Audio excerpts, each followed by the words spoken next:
So, who would believe it? But we've made it all the way to episode 4 of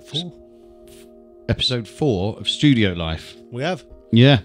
So, this is a longer format show. We probably don't have to describe that at the beginning of every episode, do we? Probably not. No. So, yeah, the three of you that have watched the other 3 episodes probably realise what's going on. So, I guess on that bombshell, we'll just crack straight on. Sean. Just crack straight on with some news. And obviously the big news at the moment, in general in the music industry, is AI is rearing its head and getting involved. And there's good stuff, you know. AI is helping us to generate content and it's speeding processes up. But not long ago, AI created a track which pretty quickly was removed from Spotify, and it was the track that had, I can't remember Drake. It was Drake and Eminem. Yeah.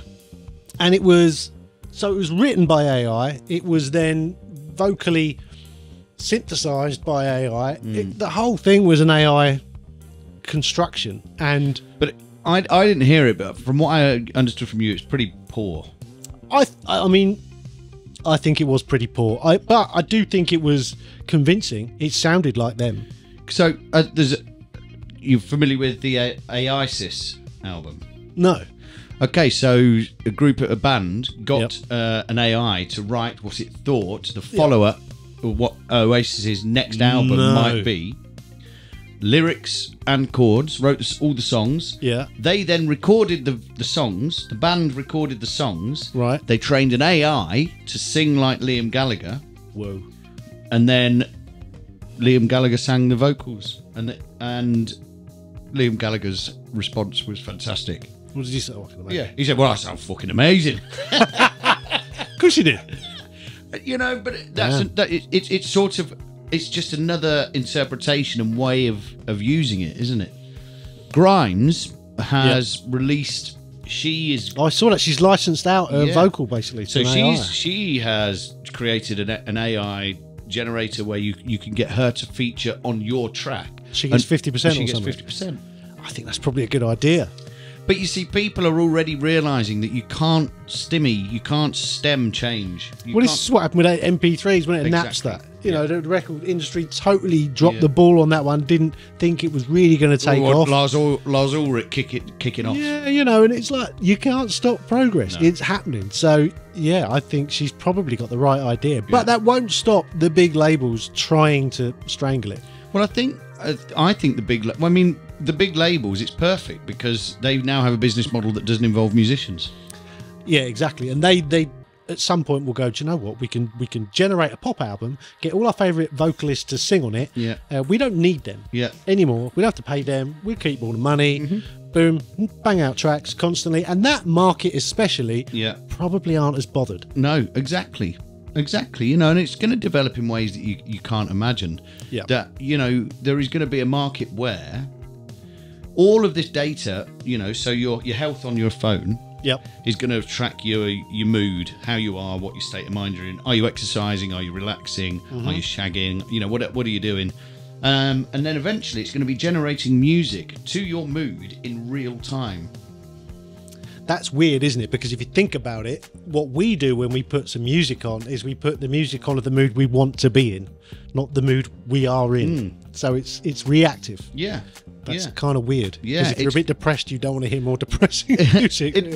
But and this is, I say to you, will apply to you as well. There are people out there who are musicians. You know, I consider myself a musician. There are people out there that work with analog equipment. There are people out there that are recording engineers that have knowledge in microphone and acoustics and recording and performance and how to capture performances. And that's not going to stop.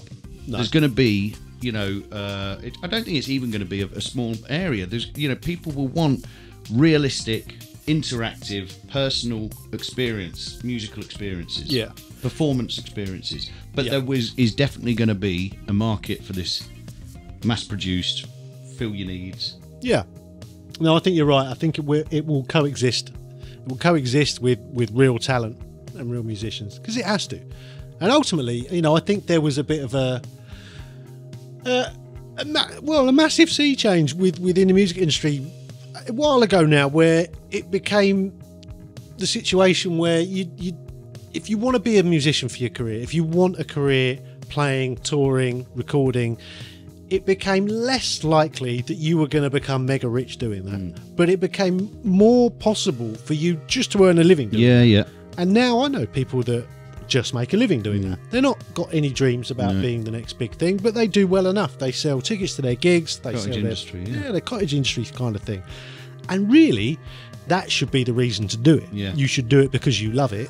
I get it. Not everyone wants to run a business. Yeah. But you should do it because you love it, not because you want to be on the telly or on the radio. I certainly, and I think it has to be embraced. Regardless, I think it's annoying It's when you see people that reject it, moaning about infringement of copyright for these AI generated voices. It's like you're moaning about the wrong thing, dude. Yeah. You get on board because it's happening. Yeah, it's happening. Yeah, you're going to lose if you're on the wrong side of that one. Yeah, definitely. Yeah. Interesting times. Yes. So AI, I'm all for it, and it will be interesting. I mean, we're going to be talking about education as our hot topic A bit later, and it's going to be interesting, isn't it? Because essentially, anything that you can do in the box, we're already seeing it with the plugins that we've been reviewing over the course of the last year. Yep. That anything you can do in the box, AI is going to do for you at some point. Yeah. It's Whether learning it's mixing, EQ, at such a rapid rate. Yeah. Please generate some drums like When the Levee Breaks. Yeah. I mean, that's probably doable now. Yeah. Yep. Yeah. Scary times. Anyway, let's move on. It's time for plugin news.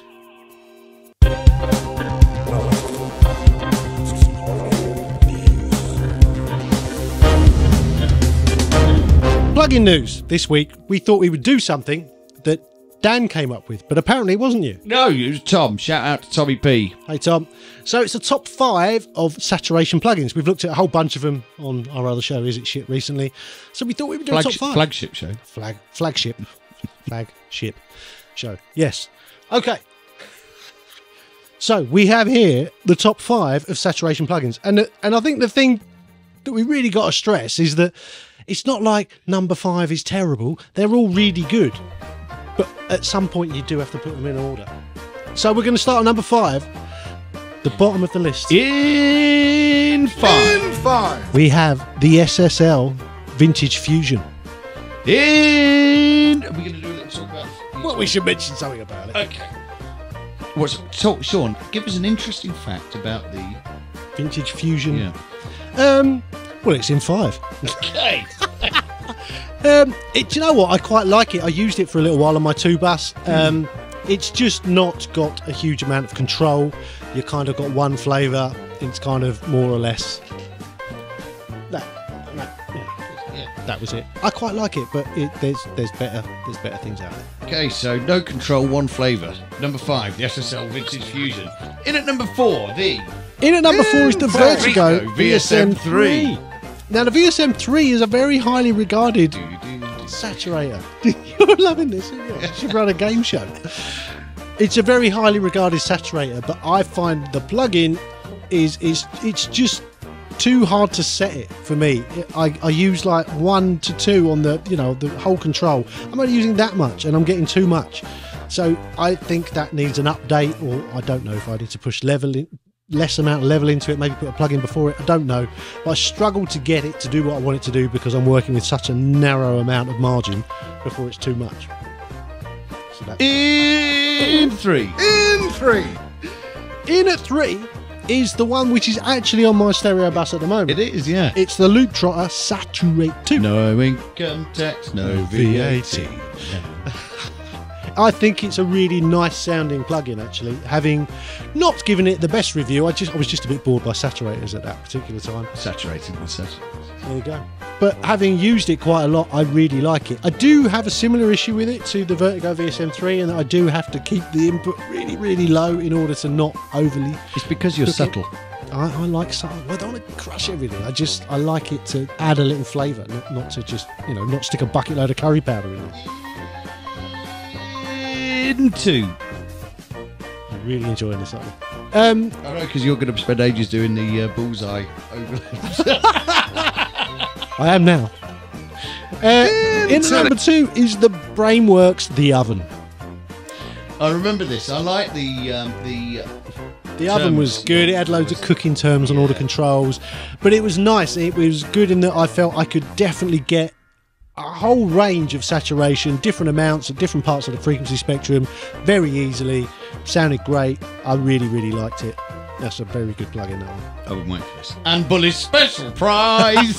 And Bully's special. In at number one, Dan, Yeah. it's our good old friends at PSP Audioware, Oh, PSP.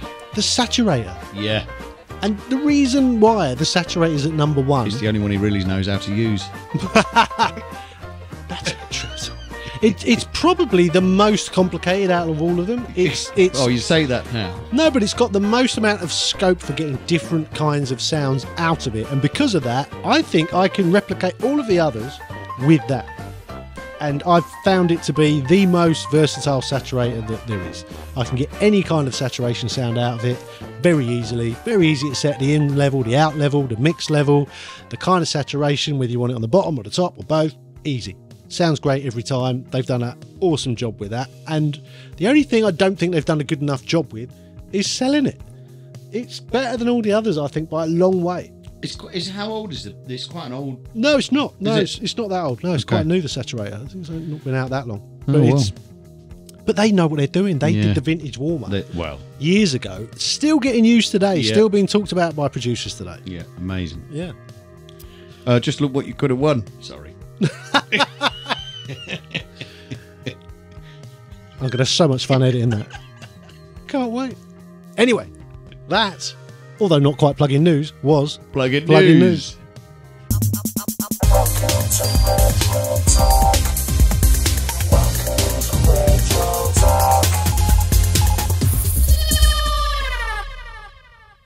Okay, so welcome to our regular feature called Retro Talk, where we discuss bits of gear that maybe we did or didn't own. Now that Dan has changed how this works. Well, I haven't owned as much kit as you. Fair dues. Well, I've not owned this thing I'm talking about today. Okay. I've owned something like it, but not it. Yeah, So I it's, still haven't thought of anything. okay, we'll keep thinking. Okay. I'll go first. So this is all about gear that we had or used to use that we missed. That was a unique experience, maybe that we think of fondly. Hold on. Yeah. We didn't do that. Yeah. Okay. Cool. Sure, I got one. I got one. Do you still want me to go first, or do you want to go? No, you go. You go. Okay, you're going to think about your opinion now. Yeah. Well, I know that I can feed you some. Oh. I know you had one as well. I did. Yeah. Still So- got mine. What the DJ? Yeah. I have. I haven't got it here. Ah, but okay. I do Anyway. still own it. Come on. Okay. Lots of whispering in this one. I'm just going to really pump that up so they can hear every word. Of whispers. So, my piece of gear that I am talking about today is the Akai S612 or S612, whatever you want to call it. It was Akai's, I think, first sampler. And it was a really weird thing because it was a 2U rack sampler. And then there was another 2U unit, which was basically just a holder for all the discs that you could put in it. And it used quick discs, which weren't like 3.5-inch floppies. They were a bit smaller. They were like 2.5 or 3-inch floppies. Really weird. Not compatible with anything else, really. Amstrad computers used to use them. They were really rare looking floppy disk things. Anyway, the Akai S612 could hold one sample in its memory at any one time, and you had two sliders on the front which were horizontal to each other, and one of them set the start point and the other one set the end point, and then you could either tell it to loop or not. And I think it did a few other little things, but that was it. I remember a friend of mine saying he was working in studios and they got the first Akai sample, the S1000 or whatever it was. Or S900 or S950. Yeah. And he said obviously the first thing we did was record arse and tits. You know, oh my god. Yep. Arse, tits. Oh. I mean, everybody's farted or burped Yeah. into their sampler within the first day of getting it and made a tune out of that. Everybody did that back in the day. Yeah, but I remember I didn't own it. It was owned by a local studio that I used to use when I was a teenager, and I remember seeing it in there, and I just thought, right, I'm going to sample a drum loop and use a drum loop on my track in the days when that wasn't really doable unless you had a lot of money. And I discovered that I couldn't get the loop I wanted in it to loop. So in the end, I recreated the loop using other sounds. And do you remember that? I can't remember that. I can't remember the song, but the loop had the woo and the yeah in it. Yes. What was the big track? It takes two to make things Yeah, go that. right. It takes two to make it out of sight. That was the loop I wanted, Yeah. and I couldn't get it. So in the end, I just sampled the yeah bit. Dun-dun. That was the first sample I used in a track. There you go. What year was that? About 1970. I want to say 87, 88, something like that. Yeah. Long time ago. And then just a couple of years later, I had S950, which was basically That was the a one. lot That was when better. it all sort of kicked in, wasn't it? The 950. Yeah, you could have 8 samples. They were still mono, but you could have 8 separate samples all triggering at once. And yeah, that meant you could start doing tunes. Yeah. Yeah. So there you go. Akai 612 for me. Well, I was whispering to you there, and in fact, we also worked. This was another show that we worked on together, corporate show, when we were doing all of the Yamaha demo stuff. Yeah. And they launched a keyboard called The DJX. the DJX, Yeah. which was the first sort of remixable, dance-orientated. I learned very quickly working for Yamaha. You know what the difference between a synthesizer and a keyboard is?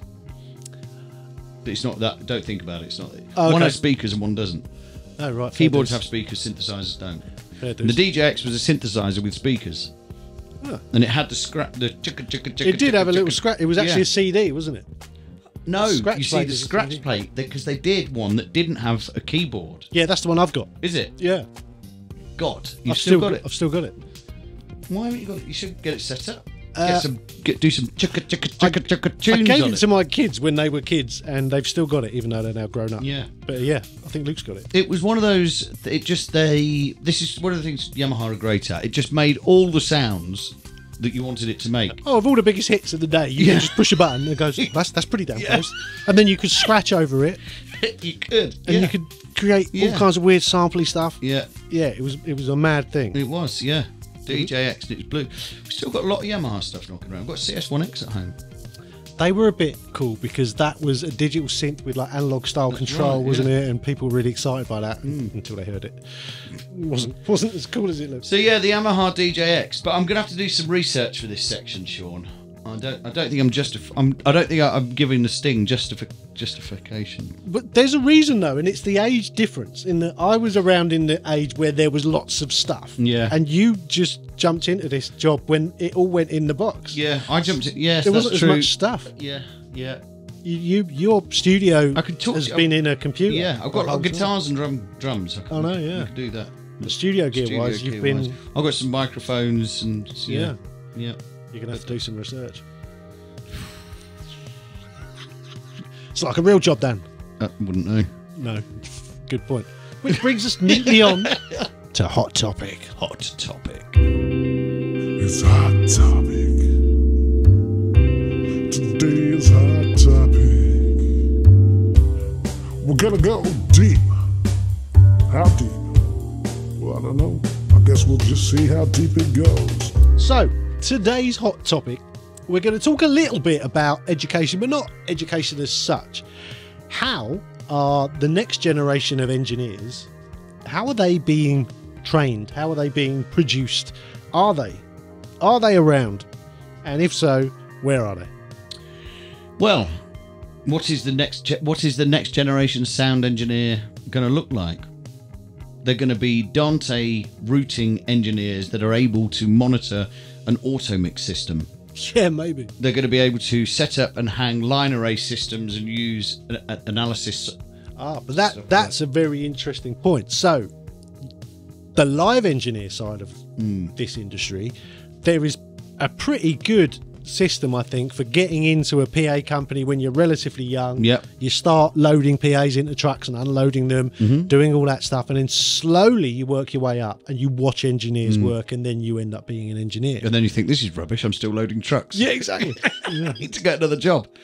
But the studio side of things, people now, there just aren't studios taking on loads of assistants and tape ops anymore. Well, there's no like studios, No. no tape machines. Exactly. So where are those engineers that are going to make the records of tomorrow? Where are they learning their trade? They're selling beats on Instagram. Exactly. They're learning their trade from YouTube on Fruity Loops. It's weird, isn't It's it? not Fruity Loops, sorry, FL Studio. But they're. The thing I find interesting is that I got very slowly introduced into all the technology. Like, you spend probably the first couple of years, at least, of my career where there was just EQ and compression and reverb, and that was it. There was no other toys. And then slowly the industry changed, and slowly you get introduced to bigger and better studios and better stuff, and slowly you get to learn how to use it all. Whereas now they get everything. There's everything. The thing is that, though, because there's so much, people are very specific about what they want to learn, and this is something that we've experienced, is that people don't understand the concept of a send and return effect, of having I have to effects on explain a bus. that a lot. Yeah. You know, people don't understand the concept of phase correlation. You know, so you're getting a lot of people that are making records in the box, you know, and they might be musicians, so they might be grade 8 pianists, that then learn how to make a wobble bass or a talk bass on Massive using a YouTube video. Yep. They get a bitchin' drum loop from Splice. Yeah. You know, and boom, you're essentially a producer. I think I've had my eyes opened a little bit in the last few years, just working a little bit in education, like 1 day a week, seeing that. It's quite strange how people are very quick to learn how to throw a few loops together, but very slow to learn how to put a reverb on something, or how to compress something, or whether something sounds right. I think is almost one of the biggest things. You know, quite often I'm asking, do you think that sounds Do you know right? what? I And think they don't know whether it sounds right. that's something, you know, you've just hit a thing there, Sean. What people don't learn from YouTube videos is how to listen. Yeah. What makes a good recording. They don't learn, you know, we've talked about this before, how nurturing a good performance from a vocalist to musician. Yeah. These are the things you don't learn. Yes, you can make a warpy bass in FM8, Yeah. but, you know, and I guess this is the difference, isn't it, between producing tracks. And again, people aren't going to have to record vocals anymore, because you just type them into a machine and it will sing them for you, along with your auto-tune, with, I can't, you know, you write your melody in. Yeah, yeah. It's scary. It's scary. But I guess that's progress. We'll get left behind. They'll be doing things a completely different way. Oh God, yeah. No, Nora left me in. But the thing is, it's really cool though, isn't it? Because I remember my first ever engineering gig in a studio. Everyone was moaning because I knew how MIDI worked, and I had an Atari ST, and I knew how to program in Cubase and Notator, and none of the old engineers who were getting on a bit were interested. Yeah. They didn't think that was anything to do with what they did. No. And I was saying to them, but this is how everything is done now. Yeah. And it was, and obviously the you know, when I started there was a tape op, an assistant, an engineer, a producer, and a programmer, and those jobs now have just gone wallop. That's It's one interesting person you now. say that. I was reading a thing, it was on Reddit, where there was a period where, you know, on album inlays there was a synthesizer programmer. Yeah. That was the job. That was a job in the studio. I actually MIDI at programmer. one point that was my job. I Yeah. was a programmer, and that was all I did was Yeah. make sounds and set up synths and samplers so that things came out the right output. Yeah. You see, this is where we start to sound old. You know, you realise there was an artistry for a record. You know, there's a guy, Fraser Smith. Yeah. He did the Stormzy albums and stuff. I follow him on Instagram, but he's got this amazing studio where it's just one big room, and he's got this beautiful sort of mixing area and a performance area. You know, we were talking earlier about, God, maybe we could have a studio. You know, we've basically, for the last 25 years, you and I have been going, maybe one day we could have a studio. Yeah. You know, and I'd still really like that for that performance bit. I don't know where I was going with that, really. But there's a lot of this in the box using AI. You know, I joke with you, bumping and pumping, everything louder than everything else. But the reality is, I'd like a really nice studio with some nice microphones, with some great people and some good musicians, and just to make really good, nice music. Well, we've done that in the past, and we know that is such a nice thing to do. It's such a like a privilege to be able to do that. Yeah, for it a is. job. Yeah. It's amazing to be able to get paid for recording a bunch of people do something very cool, you know, in a room, and you're all doing your part. You're all as important as everyone else. That's a really cool thing. Jesus, this has turned into an episode of old men shouting at clouds. It has. Yeah. When we grow up, we're going to be record producers in the old sense. When we grow up, we're going to be record producers in the 70s. That'd be nice. We would, yeah. That would be nice. Anyway, I think it's time to wrap it up before we find something else to moan about the modern world. Let's go and do something really old school, Dan. Yeah, let's go do something old school, like go home and cook dinner. Probably. Anyway, thanks for watching. This has been Studio Life. There is a Patreon, there's an Instagram. You can subscribe to the channel, like the video, cross post us, all of that kind of stuff. phone at us. Yeah, tell us what you want us to talk about next time, and we'll take it into consideration. Probably ignore it, but you know. Yeah. Anyway, see you next time. See ya. Bye. Bye.